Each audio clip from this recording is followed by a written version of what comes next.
Now at 10, authorities recover a body in Shoal Creek at Grand Falls. Plus, how a rise in gas prices is affecting a local sheriff's office.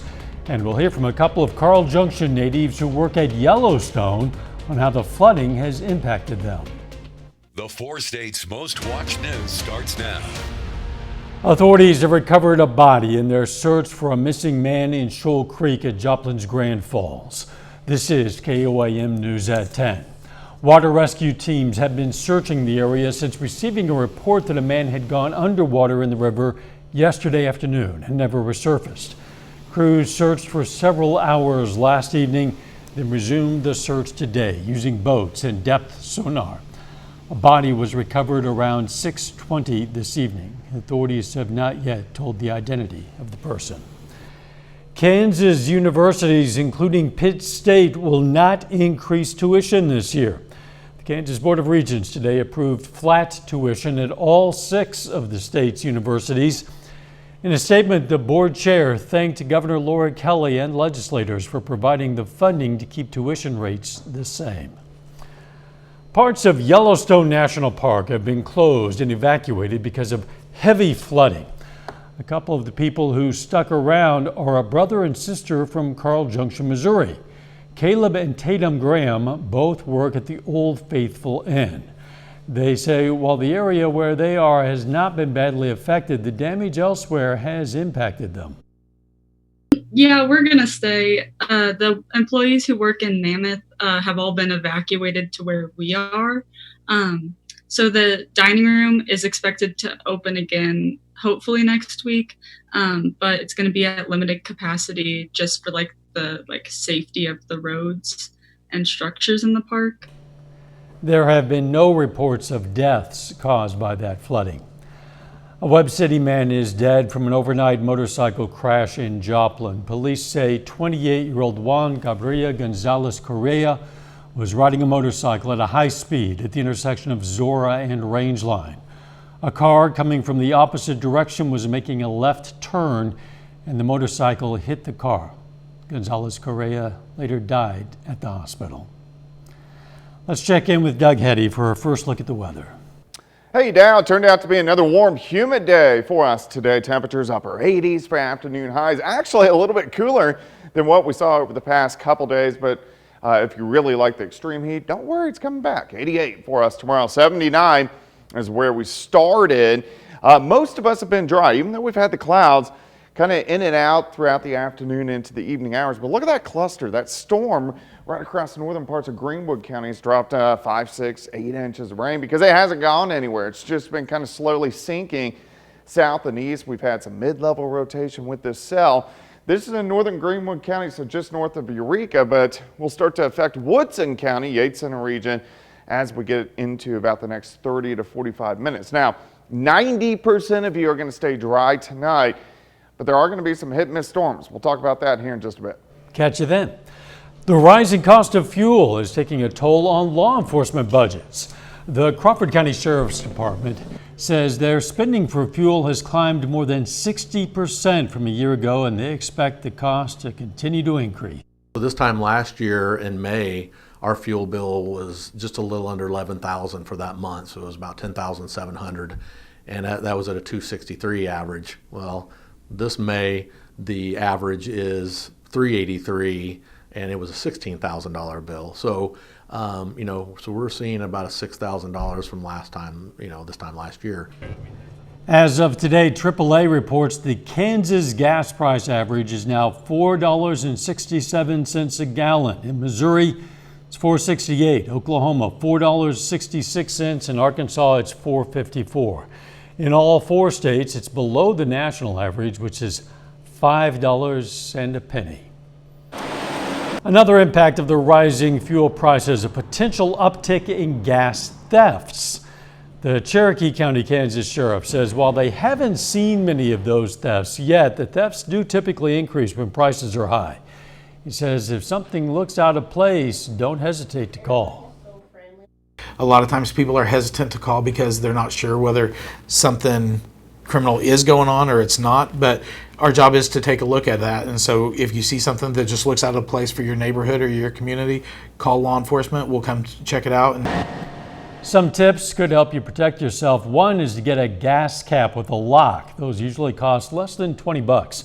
Also, park in a well-lit area at night and, if possible, in front of a security camera.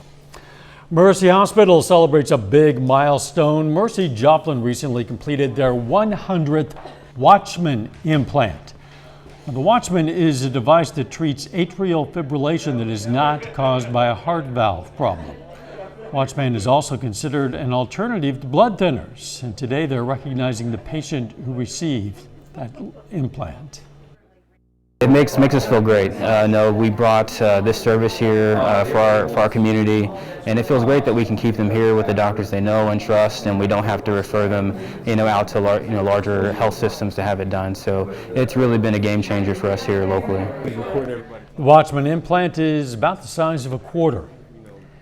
As you might imagine, on a hot day like this, Joplin's Schifferdecker pool is really busy, and it might be even busier than usual because the pool at Cunningham Park is currently closed due to a lifeguard shortage. About 100 lifeguards are required to operate the city's 3 pools, but the city is currently well short of that. They need about 30 more lifeguards to open the Cunningham pool. One of the factors that's causing the shortage is the competitive wages that exist in Joplin. There's a lot of different opportunities for people to work different jobs. So improving city wages is an important aspect of filling this shortage. Joplin's starting pay for lifeguards is $10.30 an hour. Coming up. In nearly 30 years. I'm Skyler Henry at the White House with more on how the move could help ease inflation but impact Americans' wallets. Plus, how rising interest rates are affecting the real estate market. Inflation is at a 40-year high, and the Federal Reserve took an aggressive measure today to try to slow down the rise in costs. Meanwhile, President Biden is asking oil companies to help lower gas prices. Reporter Skyler Henry is at the White House with the latest.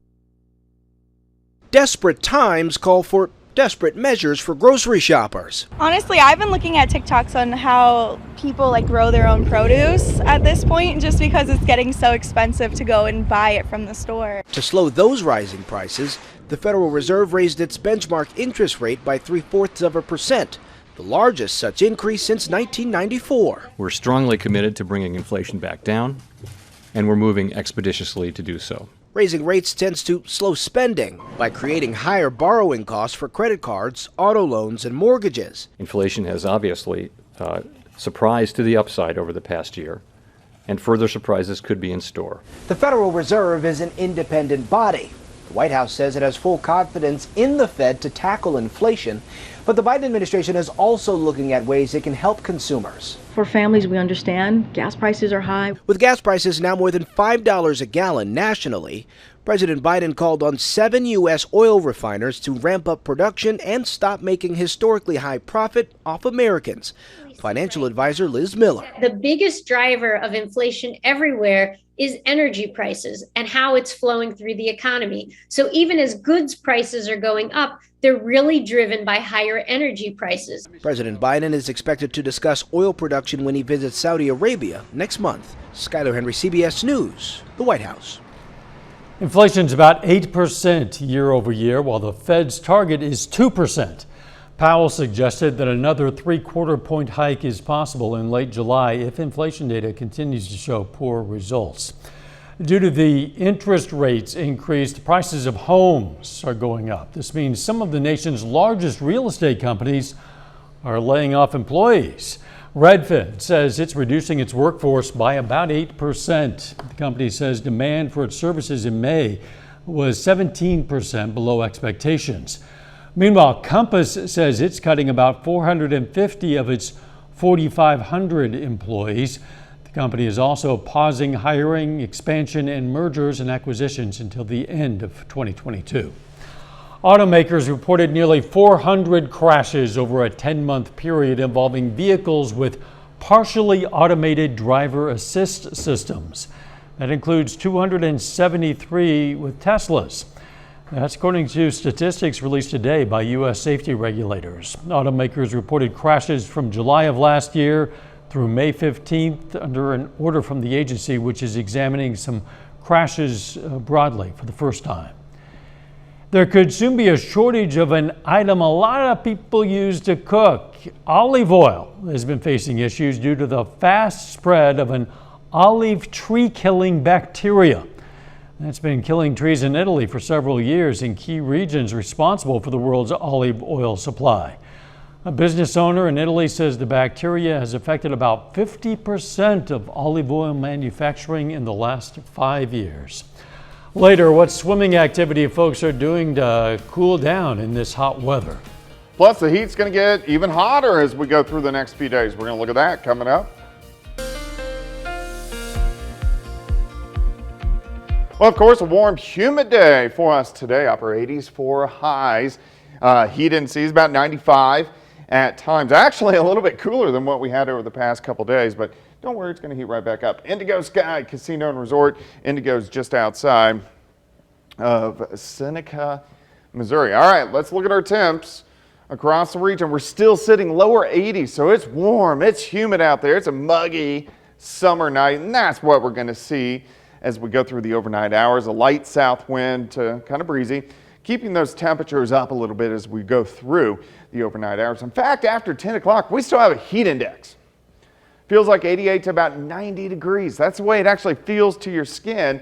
Here's 7th, here's range line, currently sitting at 83, south winds at about 10 to 14, humidity is at 72%. We've been watching a little guy, actually not a little guy, a big guy, out across parts of Greenwood County up through Coffee, Lyon County, Kansas, which has been slowly sinking off toward the south and to the east, mainly staying just outside of our viewing area, but it's been flirting with us for about 2 hours.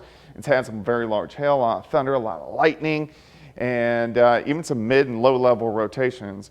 There's been a couple little quick tornado warnings, but you can see this. So to get your bearings, here's Yates Center, here's Eureka in Greenwood County, and this cell is kind of regenerating back toward the south and to the west, expanding a little bit farther west, which kind of shows me, even though it looks like it's more developing, it's kind of fully cycling.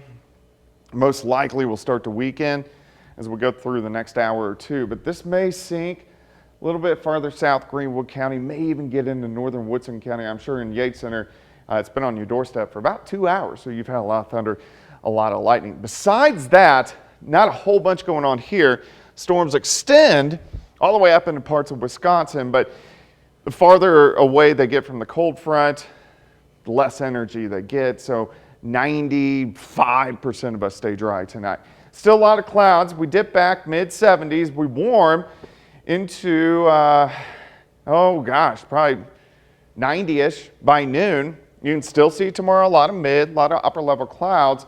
And I think our temperature is going to be about 95 tomorrow. Now, we are going to get thunderstorms to our north tomorrow evening. Northern Missouri, central Missouri.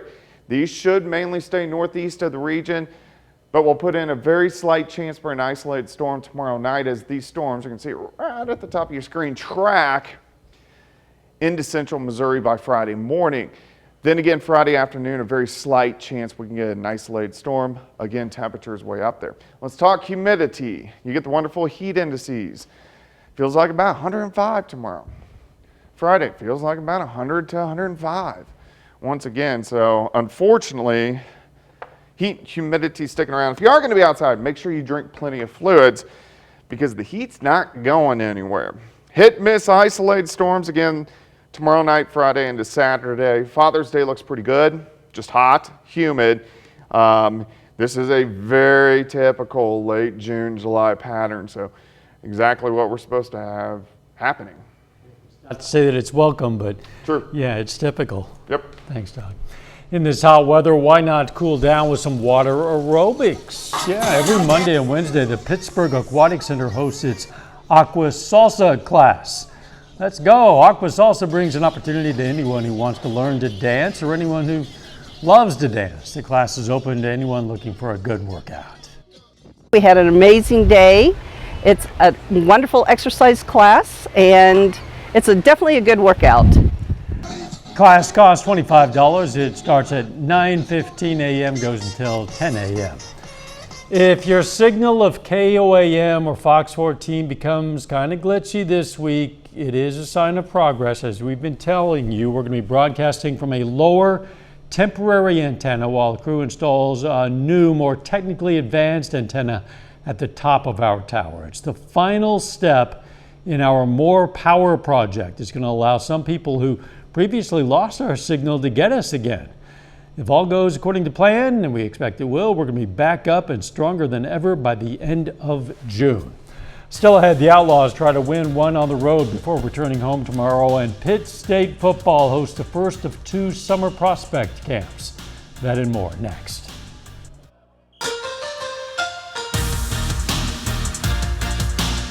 Pitt State football hosted a prospect camp this afternoon. It's the first of 2 this summer. Over 100 high school athletes spent the afternoon with the Pitt State coaching staff for a prospect camp. I think we saw some future gorillas out there today. The athletes had the opportunity to learn and showcase their skills. It's a big thing that I increased on today was definitely my technique and my form, as well as running around hard and getting out my breaks. So I really feel like I got better today. And the coaching staff evaluated the local talent. Obviously, we're looking for good athletes. We're looking for guys that are strong and that can move and run and change direction, and then guys that love football and they work hard and they finish the drills out here. They pay attention to details and they're coachable.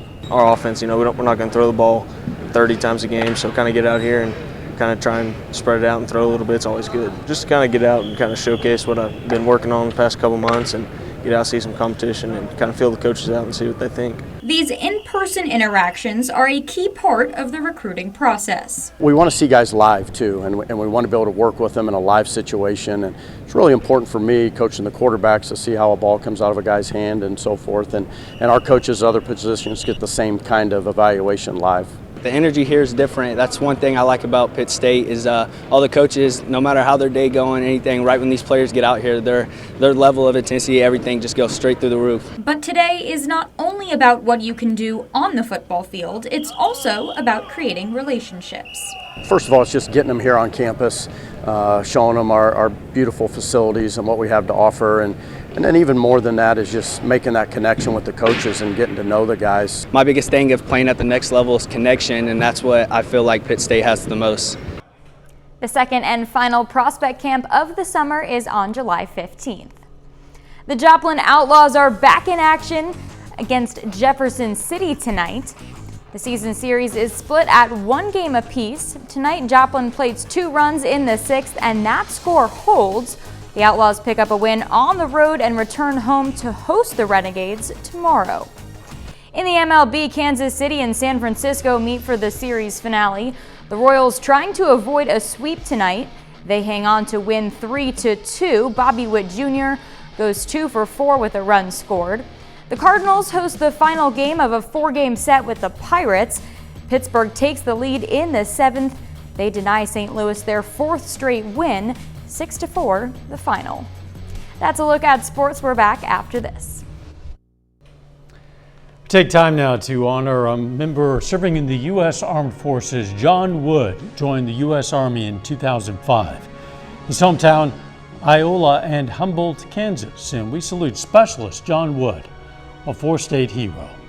You can learn about lots of other heroes. We have more than 3,000 of them in our database. You can look them up by hometown, also by name. You can also submit a hero of your own anytime, and it's very simple.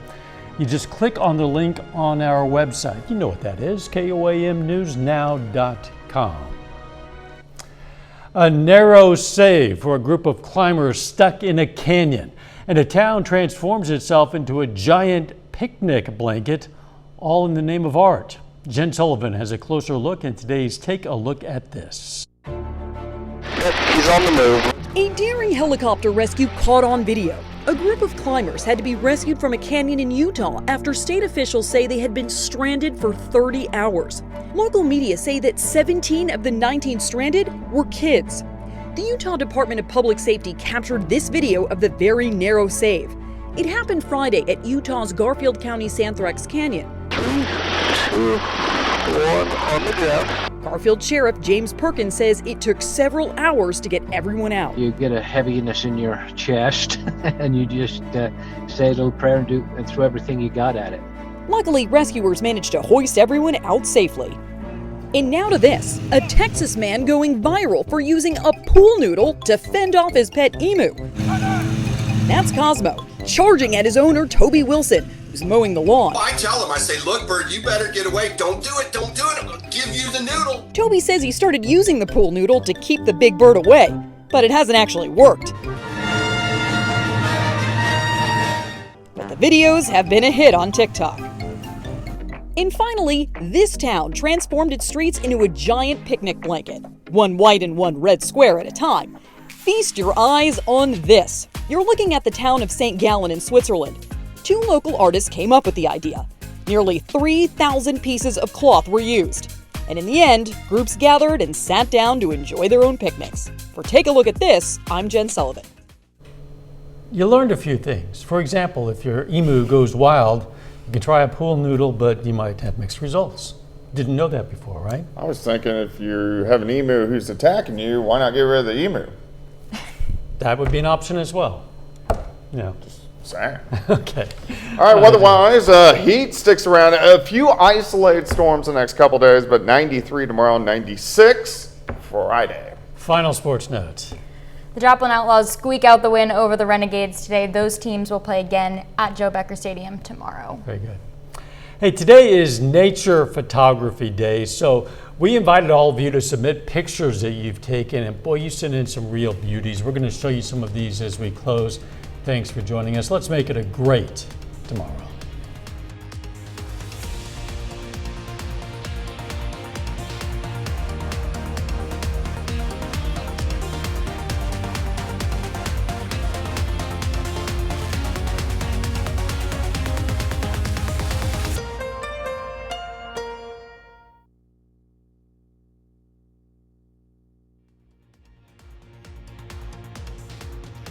Salon service